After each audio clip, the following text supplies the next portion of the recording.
I know you got some value out of week 2, out of the exercises, and man, it is great to have you back. And look at that view from up here. This is where you're going to be.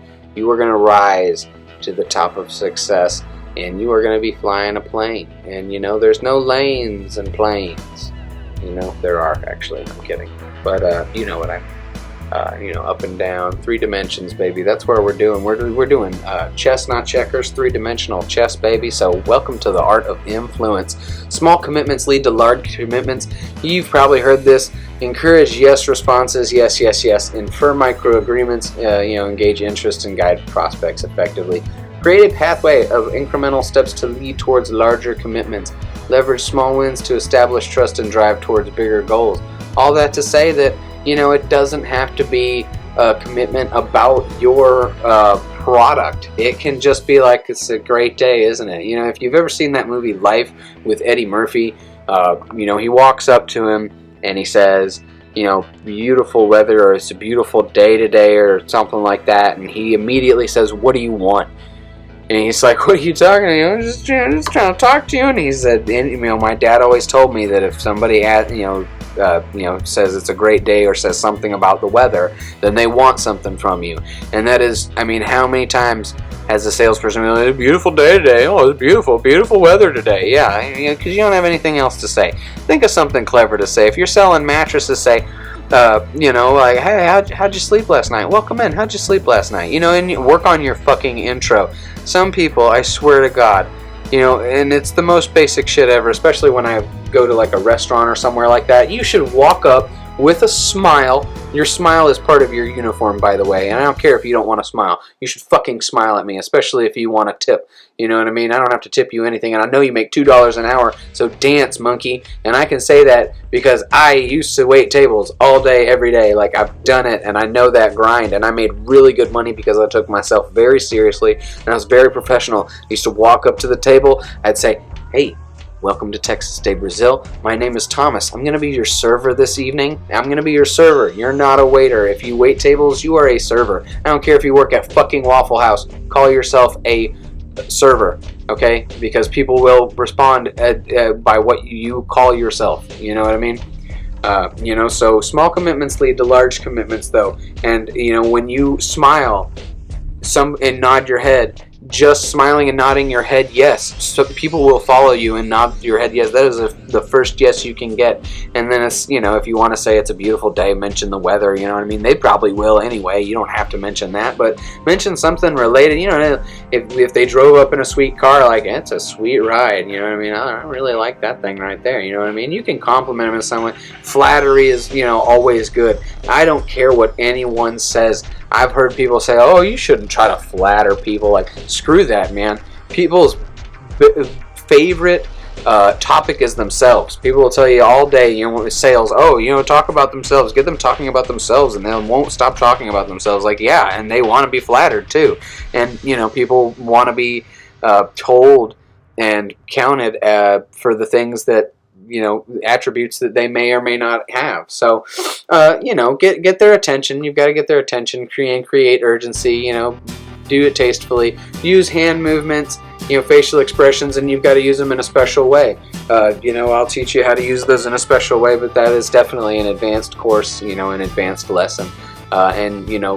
Facial expressions and things like that adjust the pitch of your voice. I like to stay in my lower register. I've found that I have a very, scientifically, they've found that when you speak in your lower register, you're more likely thought of as an authority figure, you're more respected. So just stay in your lower register.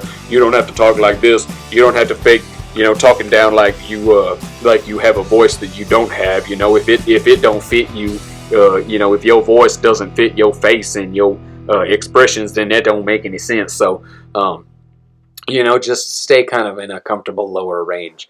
It's great to stay low because then you can get excited and you can go up and you can go way up if you want to, but you can only go there if you start really low. So adjust your pitch and speed. Sometimes you might want to talk a little bit faster. You want to talk about something that's really exciting. I want to get the information out, and then you'll have to slow down. You want to be tactful about this. Don't be a stooge, and you're not Jim Carrey. I'm sorry. You might think that you're funny.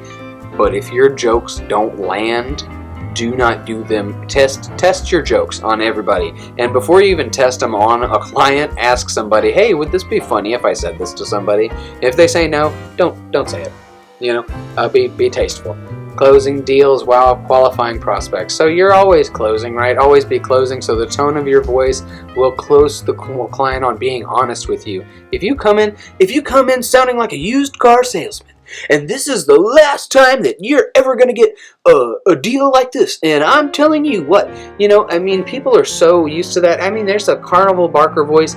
I know there's a guy, and I absolutely love him. I've studied his stuff for years, and I highly respect him. I've taken his courses, and he is the most successful hypnotist, of all time. His name is Marshall Silver, and Marshall talks in a tone like this all the time. And it's almost like the first time I heard him, I was like, wow, this guy is like an old school Carnival Barker. Come one, come all. This is the grand opening of the, you know what I mean? Oh, folks, come around. It just seemed really old school. And it was very charming when I first heard it. I was like, wow, this is so cool, this guy. And it really got my attention, and you want to get people's attention. But then I realized that he talks like that pretty much all the time. And so for me, after a while, his tone, his just all the time tone, I can't really handle it all the time. And for him, it's his all the time tone, and it just seems put on, and it seems a little fake. And, it's supposed to. That is the whole thing, is that's, part of like getting attention is, even if you're using a fake voice or a put on voice, that's going to get somebody's attention. Whether it gets their respect or not is another thing, but, it is what it is. And so ask open-ended questions related to what you're selling. Open-ended questions equal unending words. People will word vomit at you, and, of course, all you have to do is, mirror them. So if they say, if you ask them like, oh, what kind of car are you looking for? Like, oh, something with a lot of room. You just say like a lot of room ? You just say the last 3 or 4 words of what they said with a question mark on the end, and they will keep telling you whatever you want to know. And, but ask it related to what you're selling. It should all be information. They don't want to be interrogated, but they also don't want you to waste their time. So, friendly, ask them things that they know, okay, this is relevant to the sales process, right? And all decision makers are here early. When you're qualifying somebody, make sure that decision makers are there.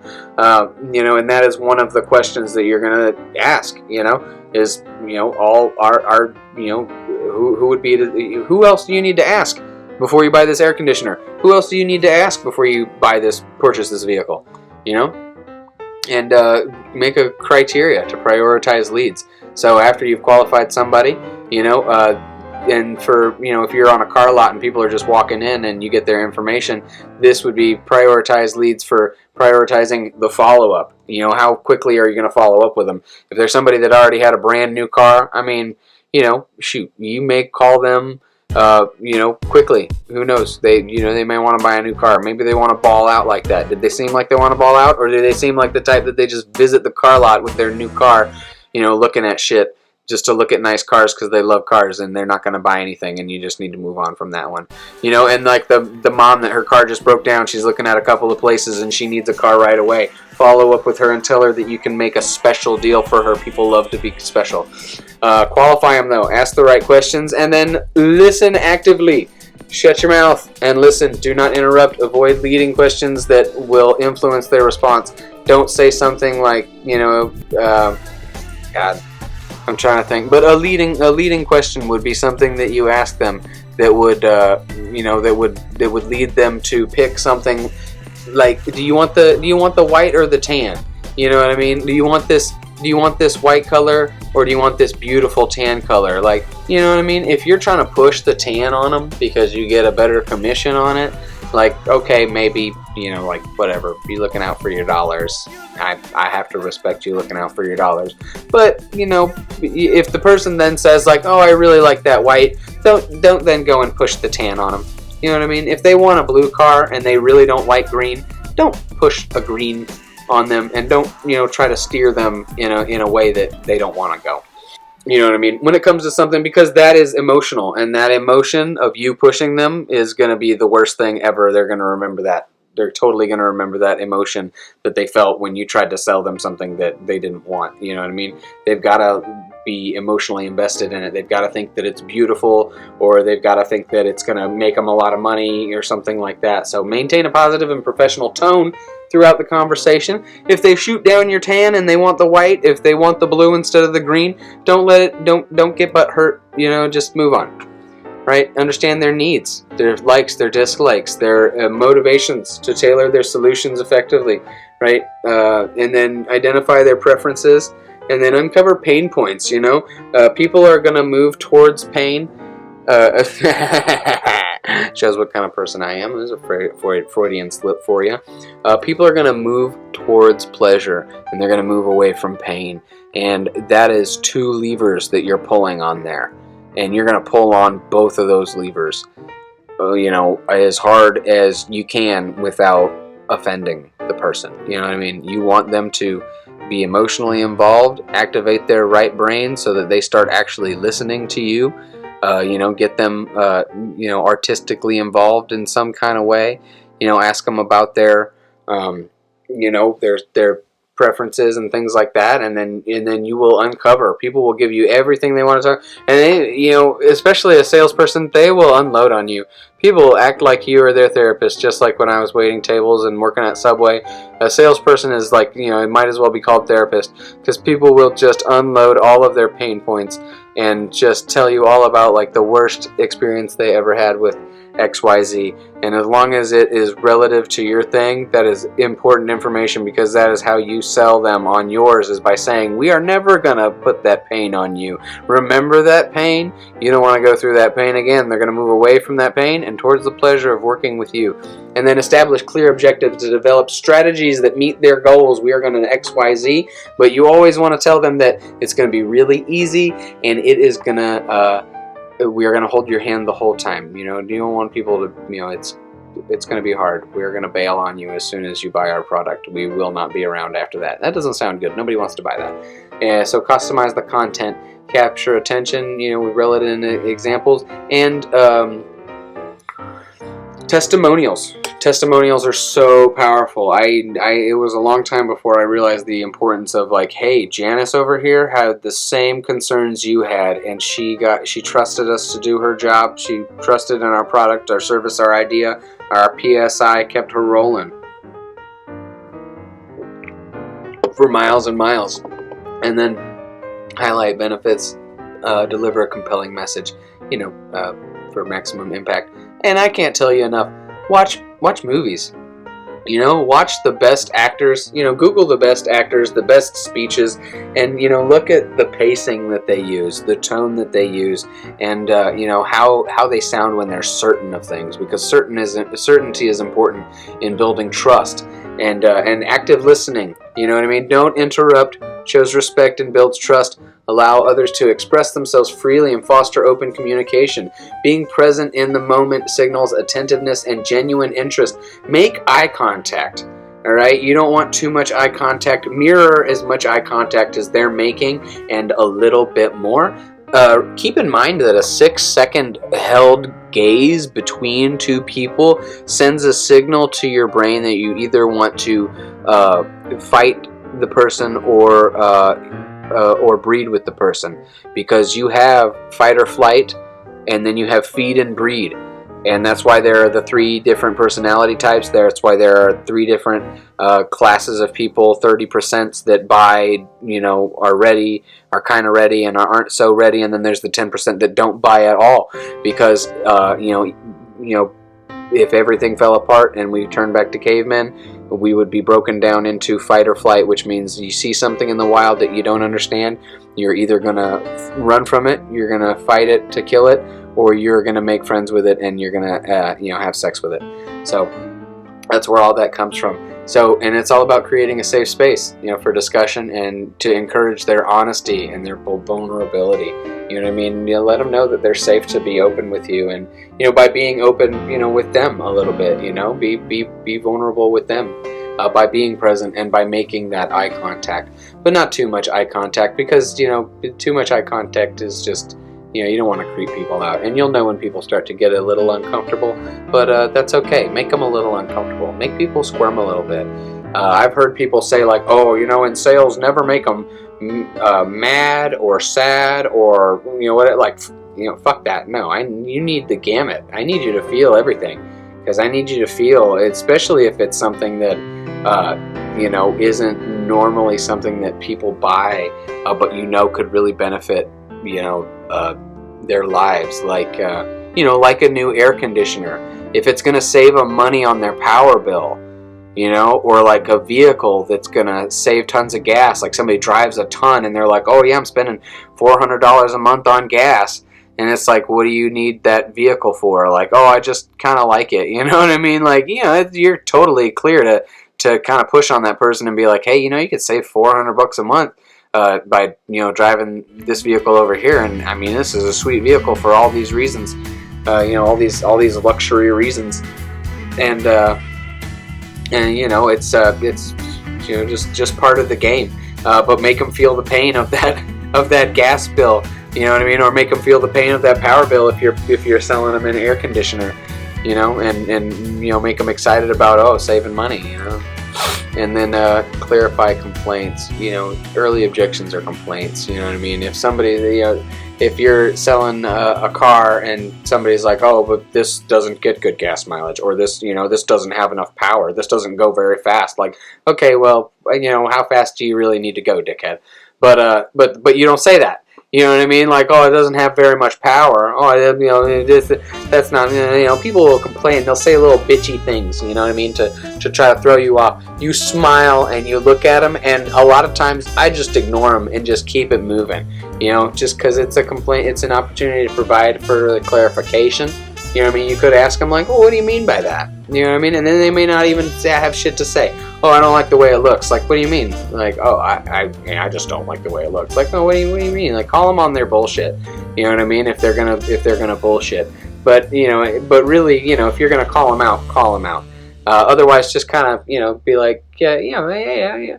Yeah, no, it's not for everyone, but but that's where you throw in that but. That's one of those words that you only use when you want to, make what you previous said a complete, lie, just negate what it was. Like, hey, I hear you. But some people really like the, it doesn't have enough power. I hear you, but a lot of people really enjoy the economy, the fuel economy, blah, blah, blah. So provide specific examples, you know what I mean? And use objections as a chance to showcase your expertise and build trust with your audience. And that'll really come in, when you actually handle objections towards the end of the presentation. And so, that's week 3. Thanks for tuning in again. If you've made it this far, and congratulations to yourself. Give yourself a pat on the back. And while you're at it, check out the book, Change Your Brain, Change Your Life by Dr. Daniel Amen. I promise you that book will change your brain, and it will change your life, and it will change the way you think about everything in your world. Your brain is involved in everything you do. Your brain controls everything you do, feel, and think. When you look in the mirror, you can thank your brain for what you see. And I have been a student of his for years and years. Over a decade. So, and he is a psychologist, psychiatrist. He does brain scans on people. I can't even get into it right now, right here. But I promise you will be impressed. If you don't know who he is, you will. So your task this week is kind of funny. Go to your local store, buy a drink. You can really buy anything. And you can do this just when you go shopping. It doesn't have to be a special trip to the store. Just next time you go to the store, whenever there's not a lot of people behind you, whenever you have the opportunity to talk to the clerk for just a little bit, go in, bring a notepad. Don't show them the notepad, but talk to the person just for a minute, and then ask them, what was their first impression of you. And, don't react angrily, and practice active listening. Listen to what they say. Write down what they say, how it makes you feel, why you feel that way. And, your feelings are based on your beliefs. So what belief do you have? It's usually that person shouldn't think that about me. But the fact is that you're coming in, and that is what they're reading off of you. And so that is what you're projecting in some way or another. So how might their opinion of you, that first opinion they get of you, how might it change how people buy what you're selling? And, it's going to be important to wear the clothes that you wear when you, go into the store. Wear the clothes that you wear in your sales situation or your persuasion situation. This is all about sales and persuasion. But sales, life is sales. If you're trying to get a woman to date you, what costume are you wearing? What uniform are you wearing? And what's her opinion of you going to be based on what you're wearing, and how might it affect her buying what you're selling? And then practice your basic introduction in a mirror. After you go and introduce yourself to that person at the store, pay attention to your facial expressions and tonality. Write down things that make you feel relaxed, certain, secretive, friendly, serious, concerned, secrecy. That's funny. Then practice the tonality and the body movement you make when talking about those things. Also, watch a movie and see if you can recognize anybody trying to be friendly, serious, secretive.